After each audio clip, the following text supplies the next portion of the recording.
ikintu cya mbere ni amakuru y'ibyabire mu gihugu hirya no hino byose ndaranyumvise. Utunze radiyo numva amakuru yo kuri radiyo Rwanda, numva ibiganiro byo kuri radiyo Rwanda, bikumariye. Ubundi akaradiyo kanjye kaba ku musego, iyo amakuru ageze nzi isaha yayo kugira ngo numve aho abandi bageze.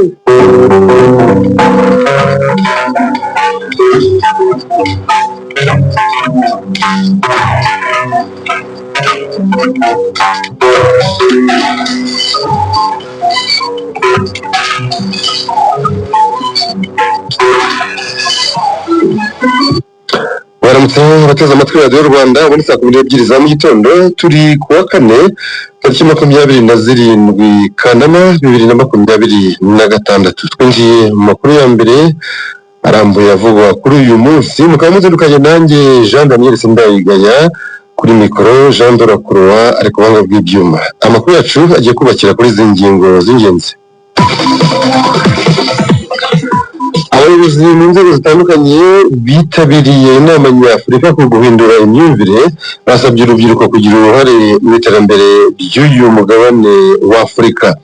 Ubuyobozi bw'ibitaro bya Kabgayi hano mu ntara y'Amajyepfo buratangaza ko kuva inzoga z'ibyuma n'izindi zitujuje ubuziranenge zacibwa nta nkomere barimo kubona zishingiye ku businzi. Hari abahinzi bo mu karere ka Nyaruguru bavuga ko kubona ifumbire y'imvaruganda biri kubagora. Biraterwa n'iki? Uraza kubyumva muri aya makuru.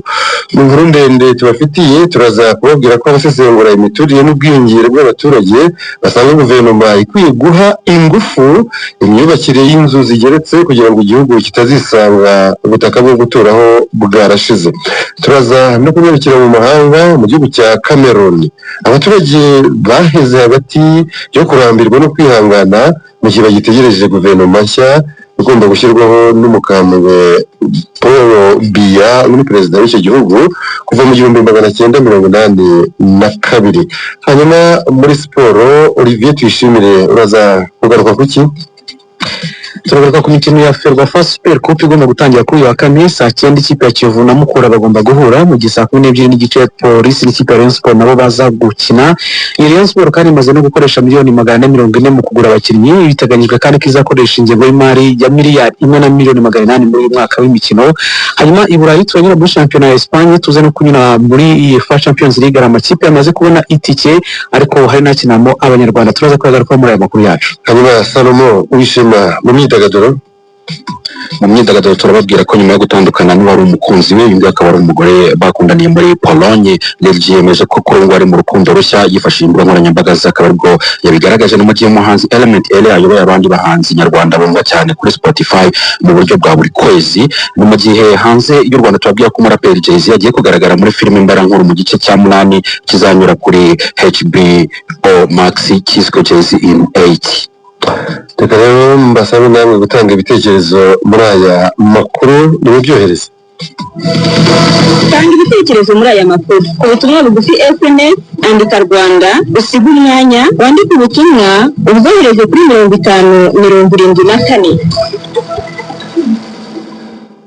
Ejo hasojwe inama nyafurika ku guhindura imyumvire hagamijwe kugera ku iterambere ry'umugabane wa Afurika n'abawutuye, yari imaze iminsi 2 ibera i Kigali. Abayobozi mu nzego zitandukanye bitabiriye iyi nama bakaba basabye urubyiruko rwo kuri uyu mugabane kugira uruhare mu iterambere ryawo, by'umwihariko bashingiye ku myumvire iteye imbere kandi itanga ibisubizo by'ibibazo uyu mugabane uhura nabyo. Adam Kwizera. Urubyiruko rwiga mu ishuri nyafurika ry'imiyoborere Africa School of Governance nirwo rwari rwiganje mu bitabiriye inama yari imaze iminsi 2 iteraniye i Kigali.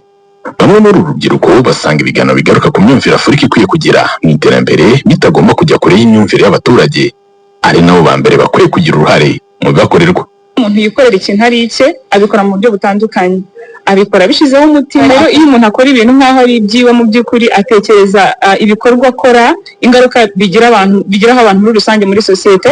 So iyo umuntu abitekereza rero bituma mu by'ukuri aba umuntu utandukanye, akabana bitandukanye, agakora bitandukanye, bigatuma atangira gutegeka nakiteza imbere gute, ni gute natangira ama business nkatanga akazi. To me, I genuinely believe in my philosophy in life is that vision without execution is just hallucination. Kuri njye nizera ko ubuzima budafite icyerekezo ndetse nuko cyashyirwa mu bikorwa aba ari inzozi.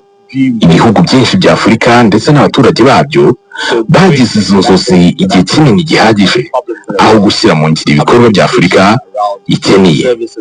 Rero njyewe icyo nzajyana iwacu muri Afurika y'Epfo ni ugutanga umusanzu wanjye mu nzego za leta kandi mu buryo buteza imbere igihugu n'abaturage. Ibi ni nabyo umuyobozi mukuru w'umuryango Aliko Dangote Foundation Zuwera Yusuf yagarutseho agaragaza ko gushyiraho gahunda z'ingenzi zigenewe abaturage nayo ari ingingo y'ingenzi. Yagaragaje kandi ko hanagomba gutezwa imbere gahunda zigamije kubazamura ubushobozi aho guhora bateze amaboko kandi bigashyirwa mu bikorwa na za guverinoma zo muri ibi bihugu. Also, local ownership is really key to community health. Uruhare mu bikorerwa abaturage nabyo ni ingenzi, aho abajyanama b'ubuzima, abahinzi ndetse n'amatsinda abaturage bahuriramo atanga umusanzu mu guhindura ya myumvire y'uko abantu bakwiye gufashwa, ahubwo bakaba baharanira kuzamurana no gukorana. Aho igikeneye gukorwa ni ukubaka uburyo abantu bashobora gukora ibikorwa byabo bibateza imbere kandi ni ibintu dukwiye guhurizaho twese. Gushyira urubyiruko mu bikorwa by'imiyoborere ndetse no mu mishinga y'iterambere ni kimwe mu byo Claire Kamanzi umuyobozi wa NBA Africa yagarutseho mu kiganiro cyagarukaga ku guhindura imyumvire y'Abanyafurika. Aha yatanze urugero ku buryo urwego rwa siporo kuri ubu ruri kugaragara nk'urutanga icyizere mu iterambere bishingiye ku myumvire yahindutse. Imyumvire ikwiye guhinduka ni uburyo tubona nk'urwego rwa siporo muri Afurika, kuko siporo si impano gusa, siporo si ukwinezeza gusa, ahubwo siporo ni ubukungu, siporo ni ubucuruzi bukomeye. Umuyobozi w'urwego rw'igihugu rw'imiyoborere RGB Dr. Doris Pikar Uwicyeza we yagaragaje urugendo rw'u Rwanda mu kwishakamo ibisubizo ndetse agaragaza ko muri urwo rugendo byasabye imiyoborere igamije kwishakamo ibisubizo ndetse ko ryakabaye n'isomo kuri Afurika. Hindura imyumvire nk'Abanyafurika ni ukumva ko ibyo batuvugaho ntabwo ari byo turi, tugomba kwishakamo ibisubizo kuko ibisubizo tubyifitemo, cyane cyane ko twifitemo success stories mu Rwanda, mu mugabane wa Afurika nyinshi. Tugomba guhuza ibikorwa, tugahuza imyumvire n'imitekerereze ku buryo dukomeza kwishakamo ibisubizo. Nicyo kintu cyakomeje kigaruka cyane cyo kuvuga ngo Afurika ntabwo ari uko bayibona, nuko twebwe twibona kandi tugahindura ubuzima bwacu bwa buri munsi. Muri iyi nama yasojwe kuri uyu wa gatatu, abenshi bayitanze mu biganiro bibanze ku buryo urubyiruko rwakoresha amahirwe rufite rukabyaza umusaruro umutungo wa Afurika, cyane ko uyu mugabane utabuze imikorere ibuganisha ku iterambere, ahubwo byose bishingira ku buryo urubyiruko rwa Afurika rutegurwa mu kubyaza umusaruro umutungo kamere Afurika ikungahayeho. Adams Kwizera, Radio Rwanda, i Kigali. Impuguke mu bijyanye n'umurimo zisanga inzego zifite mu nshingano zikwiye kugenzura ibijyanye n'amasezerano y'akazi ku bakora imirimo itanditse, ibyo rero zikabikora nk'uko bigomba kugira ngo hirindwe ibibazo birimo no kwamburwa n'abakoresha babo. Kwigira Isa arakomeza. Mu mujyi wa Kigali ni hamwe mu usanga abakora imirimo itandukanye itanditse irimo ubwubatsi, isuku, akazi ko mu rugo no kwikorera imizigo. Batanga ubuhamya ko hari abamburwa abandi ntibahabwe ibigenerwa umukozi mu Rwanda. Umuntu nakoreye ndamwubakishiriza, twari dufitanye amasezerano, ariko kubera atari kwa noteri biba ikibazo. Ku buryo nagiye no ku buyobozi bw'akagari n'umudugudu byose ndabibagaragariza byose, hanyuma amafaranga yari menshi ku buryo ntabwo ari kubura kwishyura minerivare z'abana yari ibihumbi magera muri 400. Twakoraga imirimo y'ubwubatsi nk'ibisanzwe nyine dukora buri munsi, tuzi neza yuko dufite icyizere ko tugomba guhabwa amafaranga. Natwe ubwacu mu ngo zacu dushyira ku murongo y'ibyo tuzakoza ayo mafaranga. Bangizeho ingaruka zo kutabasha guhereza abana banjye byari bibakwiriye. Urugero, kwishyura ku ishuri byarangoye, icyo ni ikindi mu mibereho yanjye mu rugo, kurya birangora. Impuguke mu bijyanye n'umurimo zirimo Nambajimana Jamari na Mukunzi Jean zisanga hari by'inzego zifite umurimo mu nshingano zikwiriye kwitaho kugira ngo birinde ibibazo byo kutishyurwa cyangwa kutishyurirwa ku gihe. Umushahara niwo bakuraho amaramuko, niwo bakoresha mu buvuzi, niwo bakoresha mu kwishyura amashuri y'abanyeshuri, niwo ukoreshwa mu buzima bwa buri munsi ndetse no kwizigama. Bityo rero umushahara udatangiwe igihe ugenda ugaruka ku mukozi n'umuryango we, bigatuma n'umusaruro atanga mu kazi udatangwa neza, bigatuma umurava umukozi yakoresha kugabanuka ndetse n'umusaruro atanga ku kazi akaba ari umusaruro mutoya cyane. Bityo rero ni ingenzi cyane ko umushahara w'umukozi utangirwa igihe. Mbere na mbere ni uko amasezerano abaho kugira ngo abeho nuko inzego zibishinzwe zajya kuri tere, inspecteur w'umurimo, mifotra, minisiteri irebana n'ubucuruzi, bose bakajya kuri tere, kuko batahagurutse imirimo itanditse izakomeza ibeho. Umukoresha ashobora kutihutira kuyaguha, ariko wowe mukozi warayasabye, umukozi nawe agomba gusaba ayo masezerano. Izindi ngaruka ni uko hari n'izindi mpande zitakaza, ari uruhande rwakira imisoro ruratakaza n'ibindi byinshi. Nta nubwo ushobora gutera imbere utabona ibyo wemerewe n'itegeko. Kunganira abantu. Mu kiganiro yagiranye n'itangazamakuru kuri uyu wa mbere, Perezida Paul Kagame yasabye inzego bireba gukemura ikibazo cy'abakozi bahembwa nabi cyangwa ntibahembwe umushahara wabo. Njya mbona na hano mu mujyi hari ubwo abantu bagira batya bajya kwibarabara kubera ko abantu babakoresha batabishyuye. Ntabwo ari byo. Hakwiye kubaho accountability no kuri abo bantu bakoresha abantu ntibabishyure. It has been happening several times. Maze iminsi bibaho. Niko muri hano cyangwa abantu kutishyurwa bikarinda bivamo urushoro bibaye murabizi yabusenyeje n'umusaruro wa government mwarabibonye bibaho cyane kuki bikwiye kubaho kandi iyo byabayeho inkurikizi kuba tabishyura baba bakwiye kuba babishyura nizi icyo kibazo kirumvikana it be sorted out bizakemuka ku buryo bumwe cyangwa ubundi. Mu kwezi kwa kabiri umwaka ushize wa 2025 abadepite bagize komisiyo y'ubumwe bw'abanyarwanda uburenganzira bwa muntu no kurwanya jenoside baganiriye na minisitiri w'abakozi ba leta n'umurimo, bamugaragariza ko kuba abanyarwanda 90.3% bakora imirimo itanditse biteye inkeke kuko badashobora kwiteza imbere. Kwigira Isa i Kigali. Tuve i Kigali, ubuyobozi bw'ibitaro bya Kabgayi buratangaza ko kuva inzoga z'ibyuma n'izindi zitujuje ubuziranenge zacibwa nta nkomere barimo kubona zishingiye ku businzi. Ni nako kandi ubuyobozi bw'ibanze bwemeza ko guca ibyuma byatanze umutekano, urugomo no kwiyandarika bikagenda bigabanuka. Ni nkuru mugenzi wacu Kimana Latifa. Mu mujyi wa Muhanga hari agace kazwi ku izina ryo mu Kivoka. Ubusanzwe hakaba hakorerwa ubucuruzi bunyuranye cyane cyane bw'imyaka. Ni agace kari mu mudugudu wa Rutenga.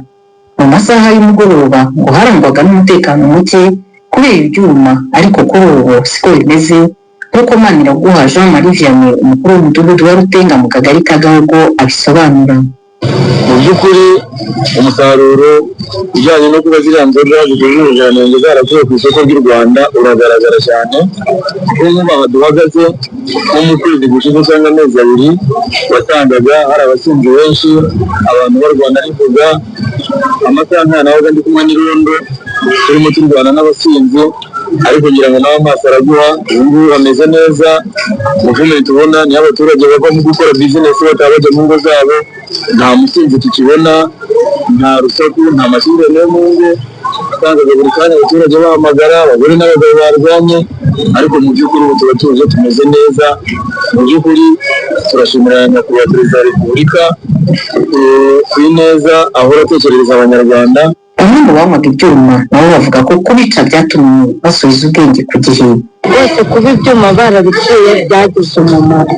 Ni ukuvuga ngo nkanjye nk'urugero njyewe ubundi sinabaga nitaha mu rugo, nahoraga rwaserera n'umugabo tugahora duserera abana nta koga, nta kuvuga ngo wagira ibishoro cyangwa igitenge. Abandi batanga ubuhamya ku musaruro wo guca inzoga zitujuje ubuziranenge n'abari mu rwego rw'ubuzima, by'umwihariko mu bitaro bya Kabgayi. Muri ibi byumweru ngo nta nkomere zishingiye ku businzi barimo kubona, haba abarwanye cyangwa se abagiye bagwa mu miferege hirya no hino. Inkomere bari kwakira ngo n'izi mpanuka zo mu muhanda. Murumpera Nyesi ni umuyobozi w'ishami rya Kirindembe mu bitaro bya Kabgayi. Yaburaga ku munsi guhera kwa gatanu 5, kwa gatandatu 5, ku cyumweru 5, nibura nka 15 rwose babaga ari kese z'urugomo batemanye mu kabari. Ubu murimo kwakira ubu ngubu nta kese y'urugomo rwose ntayo dufite hano iwacu i Kabgayi. Umuyobozi w'akarere ka Muhanga Kayitare Jacqueline nawe yemeza ko guca izi nzoga zitujuje ubuziranenge birimo kugenda bitanga umusaruro. Nyuma rero y'uko tubikuye nubwo ahubwo twabonye ishusho ikomeye y'ubukana bwa biriya bintu. Iyo buriya buri munsi tugira inama y'umutekano dukora tukareba uko bwakeye mu masaha 24 iwacu hari hameze hate mu rwego rw'umutekano.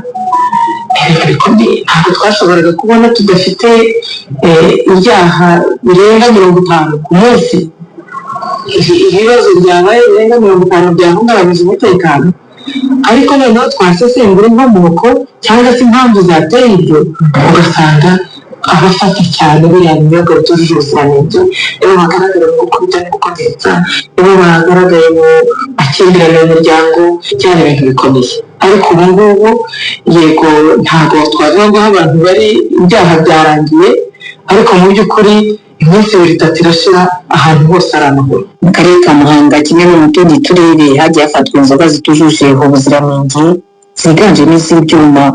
Izo zose zigenda zangizwa ndetse n'abakizihishe bashishikarizwa kuzishyira ahagaragara kugira ngo nazo zangizwe. Akimana Latifa urakoze. Uri saa 12 za mu gitondo zirenze iminota 15. Dukomeze n'amakuru tubabwira ko kuri uyu wa kane ikigo cy'igihugu gishinzwe guteza imbere iyoherezwa mu mahanga ry'ibikomoka ku buhinzi n'ubworozi NAEB kiza guhemba ikawa za mbere z'ubwiza buhebuje muri uyu mwaka binyuze mu marushanwa ngarukamwaka y'ubwiza buhebuje bw'ikawa y'u Rwanda. Ni amarushanwa yabaye ku nshuro ya 3. Aya marushanwa ngarukamwaka agira uruhare mu kumenyekanisha ikawa y'u Rwanda ku ruhando mpuzamahanga, kwagura amasoko, kuzamura igiciro cyayo ndetse n'amadovize yinjiza mu gihugu akiyongera, gushimira abahinzi, abatunganya ndetse n'abohereza ikawa mu mahanga. Mu mwaka ushize ikawa yahize izindi yaturutse mu karere ka Huye igurwa amadolari y'Amerika 88 ku kilo kimwe, mu gihe mu mwaka wabanje wa 2024 ikawa ya mbere yari yo muri Gicumbi yo yari yaguzwe amadolari y'Amerika 72 ku kilo. Ubuyobozi bw'akarere ka Gakenke ku bufatanye na NAEB bushyize imbaraga mu gusazura ibiti bishaje bya kawa birenga miliyoni 3 bitagitanga umusaruro. Gusa bamwe mu bahinzi ba kawa batangiye gusazura kawa yabo babifashijwemo n'umuryango Sustainable Growers, bakaba bamaze gusobanukirwa neza akamaro ko gusazura kawa no kuyivugurura bongera ubuso ihingwaho. Inkuru ya Robert Byiringiro. Tugomba kuyamisha kugira ngo mu gipimo cya kawa kiri ku buso bwa hegitari 4 mu murenge wa Muzo na Mugunga, abahinzi ba kawa biganjemo abagore n'urubyiruko bibumbiye mu matsinda 76 basanzwe bari gusazura kawa bifashishije imashini zigezweho n'ibindi bikoresho, bagakata ibiti bishaje kugira ngo babisazure. Abafashamyumvire mu buhinzi b'umuryango utegamiye kuri leta ugamije guteza imbere umugore n'umuryango we binyuze mu buhinzi burambye bw'ikawa Sustainable Growers nibo bakomeje gufasha abahinzi guhinga kawa mu buryo bwa kijyambere. Abahinzi bemeza ko bamaze kumva neza akamaro ko gusazura kawa.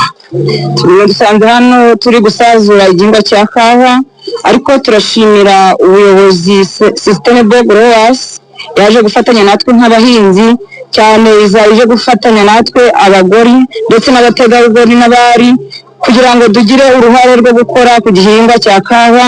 Bizadufasha kongera umusaruro kuko twatemeshaga umuhoro ibiti bigasaduka, noneho ntizishibuke ugasanga ahubwo igiti cyarumye. Ubundi kera ntabwo twari tuzi gukorera igihingwa cya kawa, ubwo abagabo bacu bajyaga gusarura tukabafasha, baza kubijyana ku mpuza bari gusarura umusaruro ugasanga ntacyo bitumariye, ariko leta y'ubumwe nkatwe kutwegera kaduhugura. Ubu abagore ubu ni twebwe tugezweho. Muri iki gihembwe cyo kwita ku gihingwa cya kawa, abahinzi biganjemo abagore n'urubyiruko basaga 4,000 muri Gakenke bakomeje gufashwa na Sustainable Growers kufatanye na NAEB mu rwego rwo guteza imbere igihingwa cya kawa. Umuyobozi mukuru wungirije wa Sustainable Growers mu Rwanda Jimmy Gahima avuga ko biyemeje gufatanya na leta y'u Rwanda mu guteza imbere igihingwa cya kawa binyuze mu kuzamura imyumvire y'abagore. Muri urwo rwego rero twahagurutse kugira ngo dufashe abagore bari mu gihingwa cy'ikawa batagarukira mu murimo gusa, ahubwo bazamuke muri urwo ruhererekane rwose kugeza ikawa igeze ku muguzi ndetse ku isoko mpuzamahanga.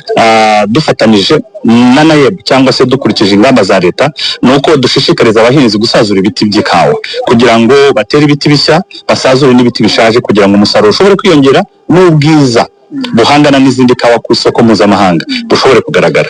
Uyu munsi rero twaje mu cyo twita coffee campaign tugaragariza abahinzi yuko igihe kigeze yuko basarura ibiti byabo babyitaho kurushaho kuko ariyo mizero y'iterambere ryabo kiri imbere mu gihugu cyacu. Uyu muryango utegamiye kuri leta ugamije guteza imbere umugore n'umuryango we binyuze mu buhinzi burambye bw'ikawa ukorera mu bihugu bitatu bya Afurika aribyo Repubulika Iharanira Demokarasi ya Kongo, Tanzania ndetse n'u Rwanda. Muri ibyo bihugu bakorana n'abahinzi biganjemo abagore basaga 78,000 mu gihe mu Rwanda bakorana n'abahinzi ba kawa barenga 15,500. Abahinzi bo muri Gakenke bashima leta y'u Rwanda ikomeje guteza imbere igihingwa cya kawa bikabafasha kwivana mu bukene buri ku gipimo cya 24.6% nk'uko ubushakashatsi bw'akarindwi ku mibereho y'ingo mu Rwanda bwabigaragaje. Kawa yaduteje imbere cyane ko abana hari abagumaga mu rugo ntibajye ku ishuri, ubu twagemuye ku ruganda abana bagiye kujya ku ishuri, ubu mitiweli twarayitanze tuyitangira ku gihe, ndetse umutegarugori n'umwari ntabwo tugisaba umwenda wo kwambara. Umuyobozi w'akarere ka Gakenke wungirije ushinzwe iterambere ry'ubukungu Niyonsenga Aimé François avuga ko gufatanya n'abafatanyabikorwa barimo Sustainable Growers bakomeje kuvugurura kawa ku buryo ibiti bya kawa birenga 3,000,000 bizavugururwa mu rwego rwo kongera umusaruro. Iyo rero turi kumwe na Sustainable Growers ikaba yaratoje abaturage iki kintu kudufasha mu bukangurambaga bigira akamaro cyane kuko iyi kawa isazuwe yongera gutanga umusaruro nk'aho ari kawa itewe.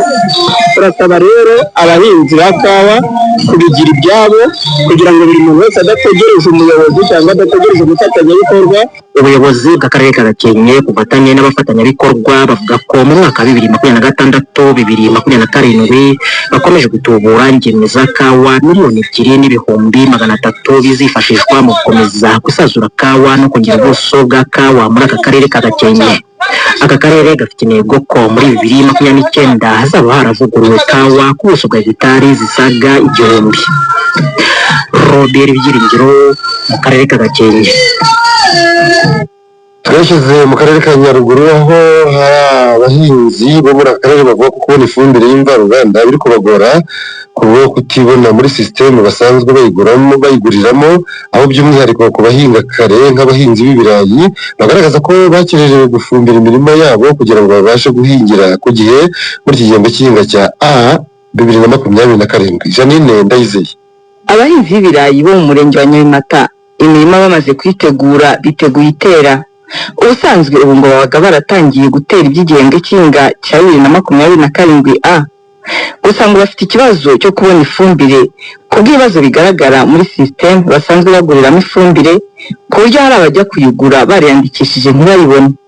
Mavaruganda yari ikibazo, urajya kushaka invaruganda ngo ntabwo birajya muri system. Ibintu bya system rero rwose abaturage byaducanye. Iyo invaruganda yabonekeye igihe n'ishwagara ikabonekera igihe n'umusaruro ugenda neza.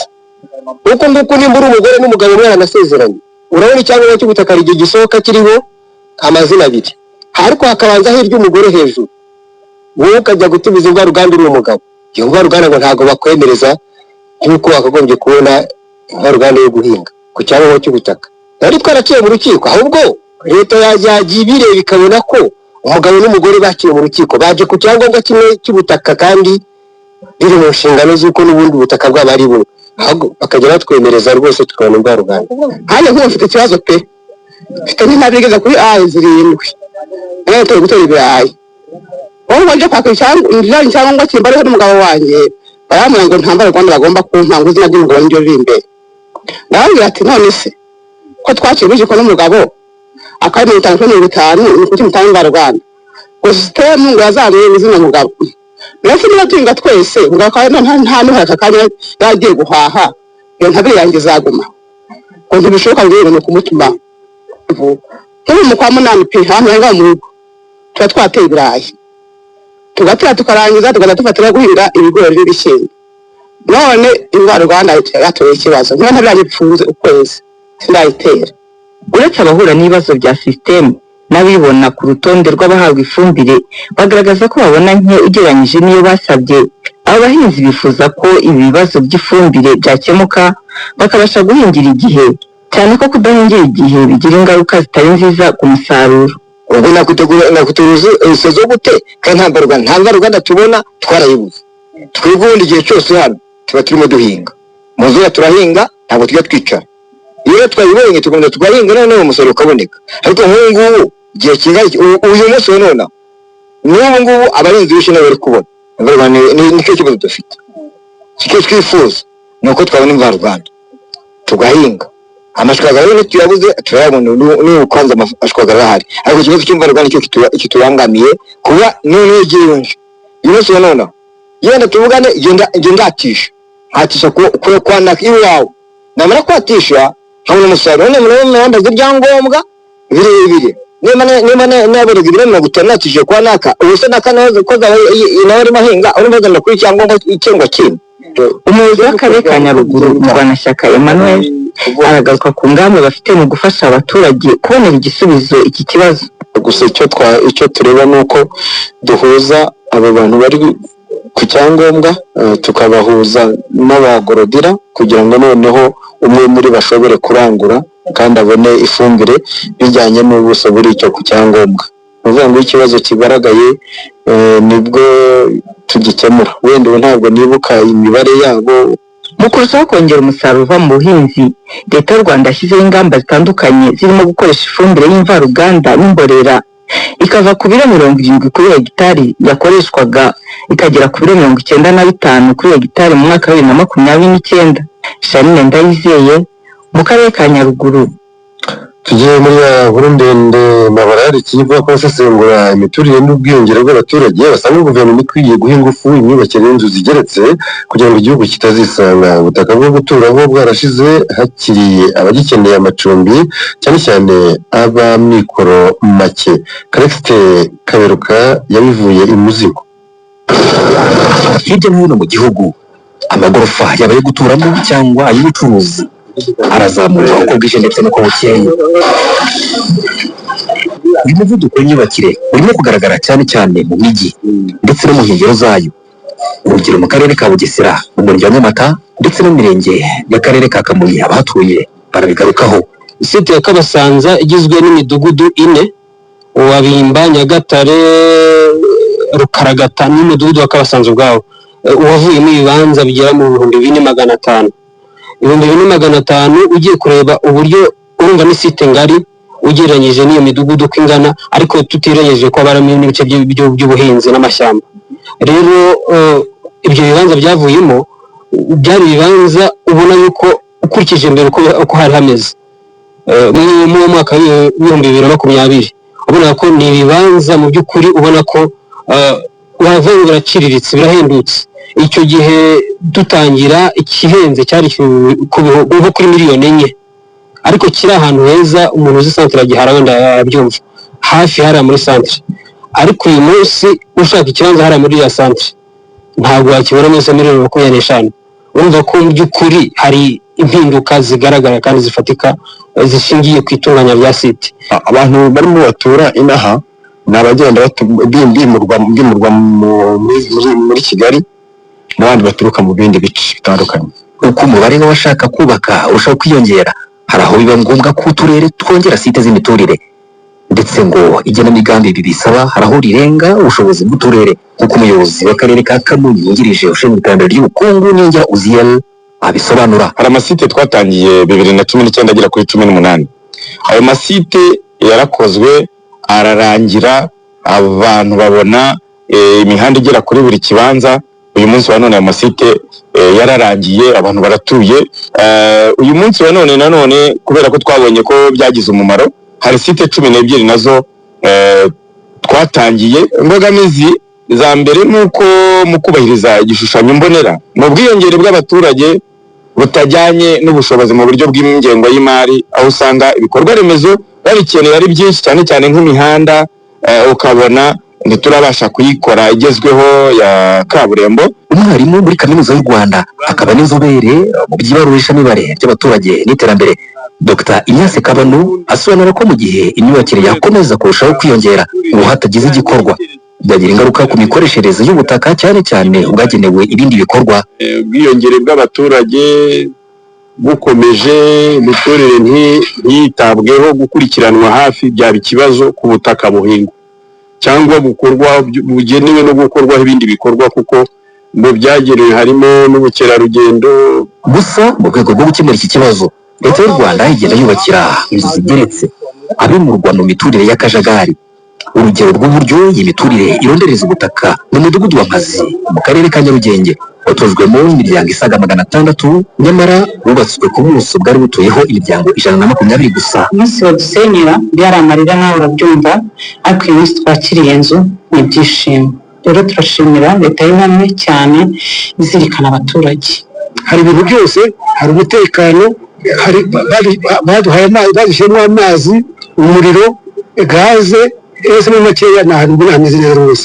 Umwe mu bakurikiranira hafi birebana n'iterambere ry'abaturage Dr. Byarasa Nkurunziza Joseph asanga iyi politike yo kubaka inzu zigeretse ikwiye gushyirwamo imbaraga kugira ngo n'abaturage batishoboye babone aho kuba.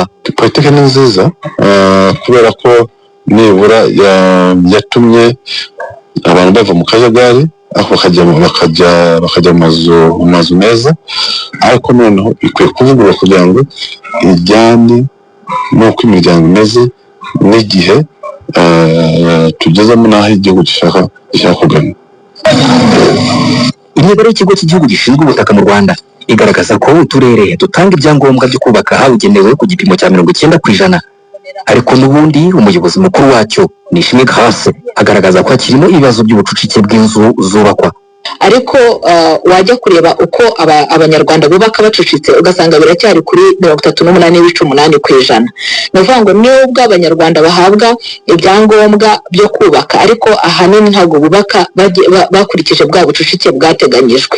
Ahangaha akaba ariho hagomba gushyirwamo imbaraga, kuko niba ubutaka bwaragenewe gutuzwamo imiryango 3 ugasanga hatujwemo umuryango umwe, ntabwo biba byagenamigambi ry'imikoreshereze y'ubutaka riba ryuzuye. Bitera impungenge kubera yuko iyo urebye bwa butaka bwagenwe mu bishushanyo mbonera by'imikoreshereze y'ubutaka aribwo 15.1% ko aribwo buzashyirwaho ibikorwa remezo no gutura, iyo abantu badatuye mu bucucike bwagenwe ubwo butaka buzarenga, kandi ubutaka bw'u Rwanda ntabwo bwo bwiyongera ariko abanyarwanda bariyongera.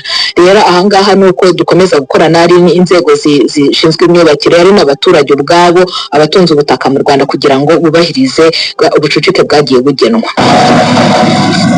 Igishushanyo mbonera cy'igihugu kigena imikoreshereze y'ubutaka cya 2020-2050 kigaragaza ko ibikorwa by'ubuhinzi byagenewe ubuso bwa kilometero kare 12,000, ni ukuvuga 47.2% by'ubuso bw'u Rwanda, mu gihe ibikorwa by'imiturire, imijyi n'ibikorwa remezo byo byagenewe ubuso bungana na kilometero kare 3,980 bingana na 15.1%.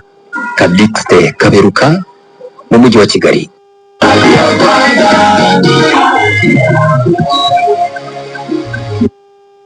Icyuma kimwe 500, bibiri igihumbi. Apo bimwe n'ikibiri gusura none nkajyayo n'umusaza nkajyayo hari kujya mu bitaro nureba nabo hazo no kujyana mu gituro gupfa birimo cyane da sibanga. Icyo cyuma none ni icyana kimenya kuko kigoye kugura urupfu kuko bucyo cyonona ubuzima bwawe. Dufatanye twese tuhashye iki cyago kimunze benshi. Tanga amakuru ku bakomeza gukwirakwiza inzoga z'ibyuma ku nzego z'ubuyobozi zikwegereye ndetse na polisi, cyangwa se uhamagara umurongo utishyurwa 9707. Twese hamwe intera ibeho n'icyuma. Iyo nkurishije kurya cyangwa